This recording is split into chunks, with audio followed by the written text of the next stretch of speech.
Fighting for the sake of fighting, power for the sake of power, conflict for the sake of conflict gets us nowhere. U.S. President Joe Biden challenged Republicans to, quote, finish the job and work with him in this year's State of the Union speech on Tuesday. It was his first large-scale public face-off with a more divided Congress after last year's midterms. Some Republicans want Medicare and Social Security to sunset. I'm not saying it's a majority. A speech that was surprisingly rowdy at times, with lawmakers heckling the president and Biden firing back unscripted rebuttals, as when he mentioned his immigration reform.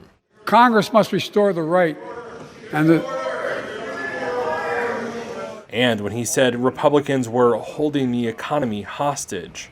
Instead of making the wealthy pay their fair share, some Republicans want Medicare and Social Security to sunset. I'm not saying it's a majority. When GOP lawmakers denied they planned to cut those programs, Biden fired back. Well, I'm glad to see you. And I tell you, I enjoy conversion. Let's all agree, and we apparently are. Let's stand up for seniors. Overall, Biden offered a positive view of the country in a speech that focused on the economy and which called on Republicans to help him raise the debt ceiling and make tax friendlier for the middle class. There's no reason we can't work together and find consensus on important things in this Congress as well. However, Republicans say they will only allow the $31.4 trillion debt ceiling to rise in exchange for spending cuts. Joining us tonight are the parents of Tyree Nichols. Welcome.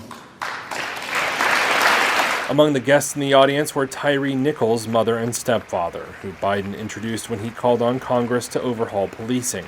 When police officers or police departments violate the public trust, they must be held accountable.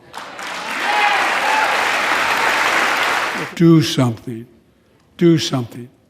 Biden's appeal for bipartisan unity comes while he remains unpopular in the polls. A recent Reuters Ipsos poll put his approval rating at 41%, close to the lowest level of his presidency. The Republican response to Biden's speech by Arkansas Governor Sarah Huckabee Sanders rejected the president's positive take on the country. In the radical left's America, Washington taxes you and lights your hard-earned money on fire. But you get crushed with high gas prices, empty grocery shelves, and our children are taught to hate one another on account of their race. Biden's aides see the speech, likely to have drawn his largest TV audience of the year, as a milestone ahead of his second presidential campaign, which he is expected to launch in the weeks to come.